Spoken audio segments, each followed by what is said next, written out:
Norocel, dragilor! Salutare, prieteni! Continuăm excursiile noastre prin Republica Moldova cu gașca noastră care a venit din Europa și mergem astăzi, unde, puișor? Castel Mimi. Una dintre cele mai frumoase destinații din Republica Moldova, Vinăria Mimi.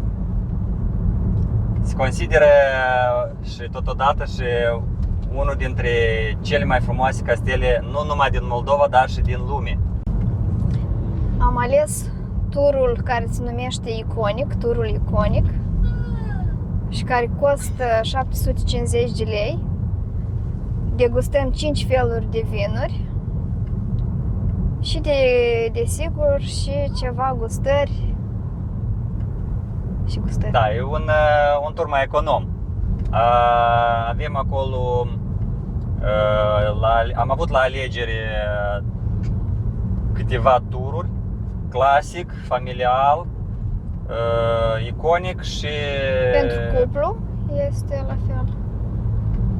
Este pentru cuplu și este cu servirea mai multor mâncăruri, dar noi am ales doar cu gustări. Din orașul Chișinău până în satul Bolboaca avem de parcurs aproximativ 40 de kilometri. Ne ia drumul cam 40 minute, o oră.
Am ajuns cu toții bine aici la castel. Mergem la recepție pentru a ne lua turul. Avem un tur în limba română.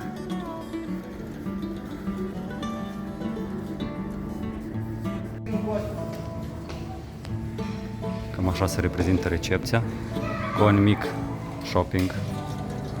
O să ne alegem careva vinuri.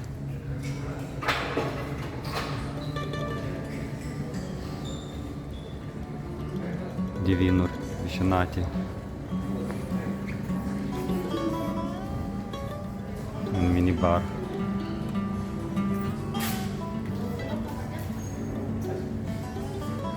Totul este la un nivel foarte, foarte înalt.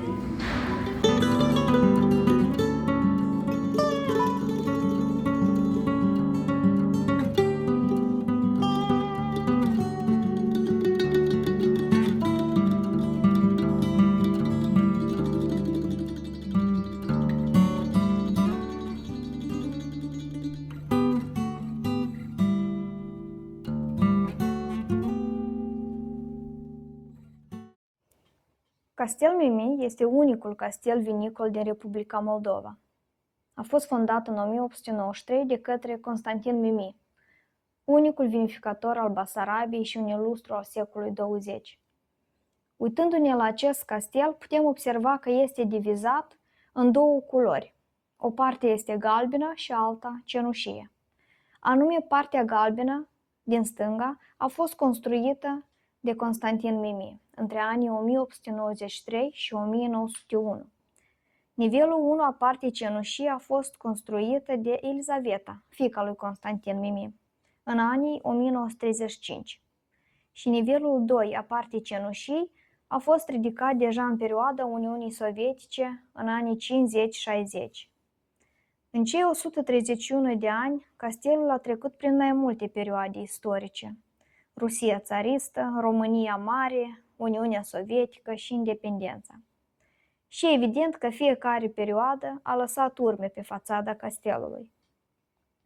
În perioada sovietică, aici se afla un gigant agroindustrial cu 1500 de angajați, care produceau peste 9 milioane sticle lunar. Tencuiala fațadei din perioada sovietică a păstrat cărămida castelului. Astfel că în anii 2010 a început restaurarea manuală a castelului. În 2014 s-a început colaborarea cu un designer italian, pe nume Arnaldo Tranti, și echipa sa. Aici, în scoarul principal, se organizează mai multe evenimente. Tot aici mai sunt două clădiri moderne. Casa lui Mimi, de fapt este o sală de evenimente până la 500 de persoane, și a doua clădire este preconizată pe viitor un spa pe bază de vinuri. Mai ia o piscină în aer liber, unică în Republica Moldova, cu muzică subacvatică. Vis-a-vis de piscină sunt 7 hăsuțe hoteliere, dar curent s-a mai deschis un hotel, care se află la nivelul 2 a aripii cenușii. Castel Mimi a ajuns în top celor mai frumoase 15 vinării din lume și a devenit o carte de vizită a Republicii Moldova. Vis-a-vis de castel trecea o cale ferată, ceea ce era foarte comod pentru transportarea vinului. În castel nu a locuit nimeni, a fost construit doar pentru producerea vinului. În continuare, ne vom transfera în beciurile castelului Mimi și vom începe cu masa interactivă, care funcționează prin gesturi și are o lungime imensă de 14 metri. A fost proiectată de Arnoldo Tranti și creată de artist al poporului Vitalie Dani. Constantin Mimi s-a născut la Chișinău în 1868. A fost al 4-lea copil în familie. De fapt, a fost jurist, dar pasiunea lui a fost producerea vinului. De aceea el pleacă în Franța, în orașul Montpellier, unde studiază viticultura și vinificația. Datorită familiei Mimi, în Moldova apare un soi nou de struguri, aligote. Mimi a fost primul care a deschis o fabrică de creștere a viermelor de mătase și totodată primul basarabean care aduce din Buhara o turmă de oi caracol. În 1917, domnul Mimi a fost numit guvernatorul Basarabiei. După unirea Basarabiei cu România, el se retrage din viața politică și se întoarce la moșia sa din Bulboaca.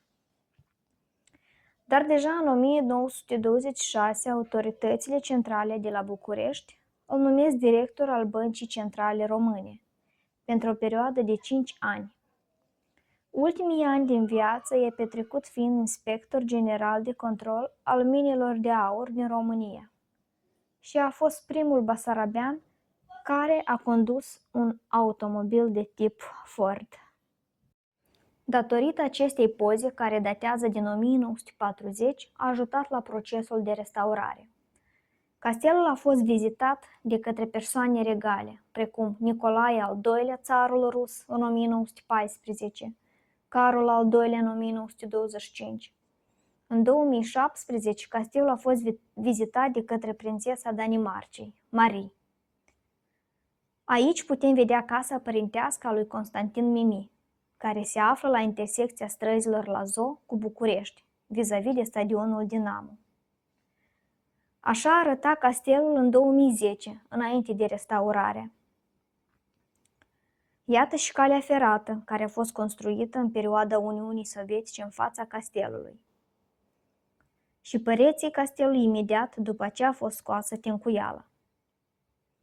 La etajul 2 este amplasat restaurantul, care este unul din cele mai frumoase din țară. Restaurantul Bufnița Albă. A fost numit așa deoarece în preajma castelului locuiesc bufnițele albe.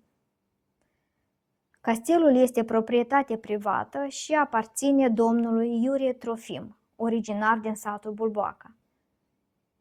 Este jurist de profesie și care consideră că nu are nevoie de multă publicitate și îi place foarte mult munca pe care o face.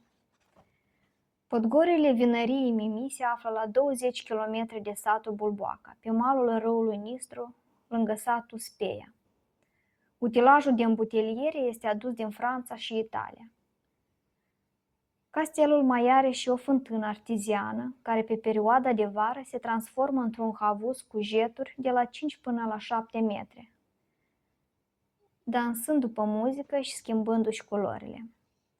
În 2017, pe 20 august, a avut loc concertul maestrului Eugen Doga. Beciurile castelului Mimi sunt construite din calcar și o treime din cărămidă. Cărămida are particularități deosebite, deoarece rețeta are în componența sa albuș de ou, păr de cal și sânge de rață de cață. În perioada sovietică, toată frumusețea a fost ascunsă sub un strat gros de ciment și faianță, ceea ce era comod pentru cisternele imense care trebuiau să fie spălate. În perioada de restaurare, 30 de specialiști, timp de 2 ani și jumate, zi și noapte, au scos tot cimentul. Apoi, timp de 1 an jumate, pereții se uscau. Dar întrebarea este cum se uscau? Piatra mai mică era scoasă la lumina soarelui, uscată și pusă la loc, iar pietrele mai mari au fost șlefuite manual. În aceste imagini ne aflăm la o adâncime de 10 metri și putem observa o colecție privată în care se evidențiază o sticlă mai mică cu etichetă galbenă, în care se conține un vin german alb dulce fortificat și este cel mai vechi vin de la noi din Moldova, cu anul roadei 1727 și este un vin viu care încă poate fi băut. Tot aici se păstrează o colecție din timpul Uniunii Sovietice, din 1972, cu vinuri dulci fortificate, precum ca Gor Auriu și Gretiești, din 1944.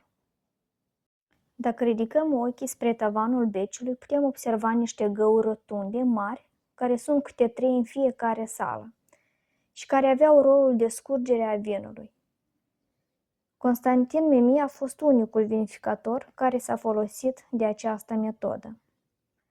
În continuare, ne transferăm în beciurile Elizaveta, construite în 1935, care se află în partea cenușie a castelului. Ea este unicul copil din cei 4 care a avut urmași și a dorit să urmeze calea tatălui său. Odată cu apariția socialismului, după anii 40, beciurile vinăriei capătă o imagine sovietică cu pereți de beton și faianță. În timpul reconstrucției din perioada modernă, meșterii au păstrat un colț din acest pereți pe care îi putem vedea în aceste imagini. Butoaiele vinării sunt fabricate din stejar francez și american, cu o vârstă minimă de 80 de ani. Prețul unui butoi începe de la $600. Aici sunt prezente butoaie fabricate din stejar care au peste 200 de ani. Viața unui butoi este de doar 3-4 ani. Butoaiele în care s-a maturat vinul alb mai poate fi folosit pentru divin. Cele în care s-a maturat vin roșu se folosesc doar la decor. La 1 iunie 2023, Castel Mimi a primit reuniunea Comunității Politice Europene, la care au participat 45 de țări. Fiecare reprezentant a primit cadou o colecție de vinuri pe care le puteți vedea în aceste imagini. Această colecție conține un vin emblematic, roșu de Bulboaca, și fiecare lider și-a lăsat amprenta pe una din sticle. Deci vom face o degustare de 5 vinuri Așa cum v-am zis, cu mici gustări.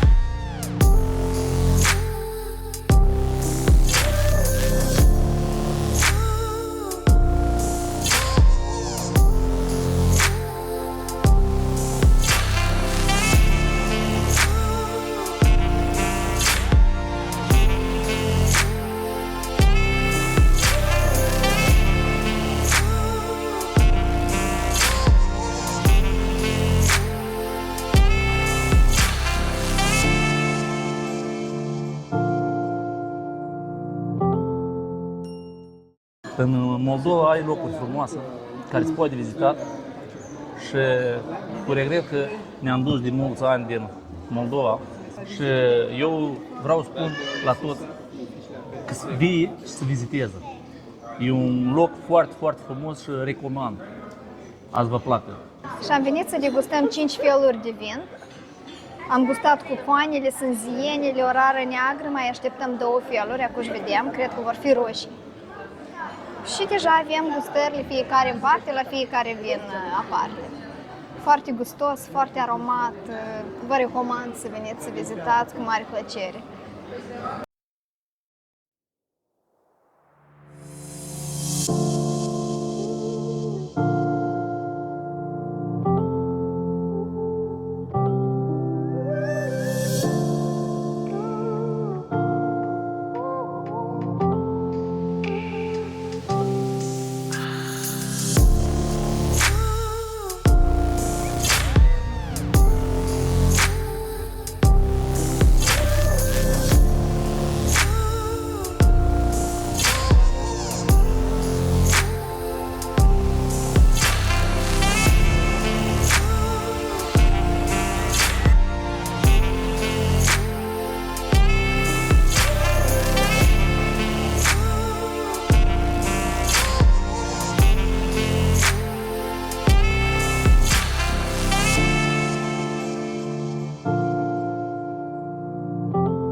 Am petrecut aici cam vreo 2 ore aproximativ, excursia.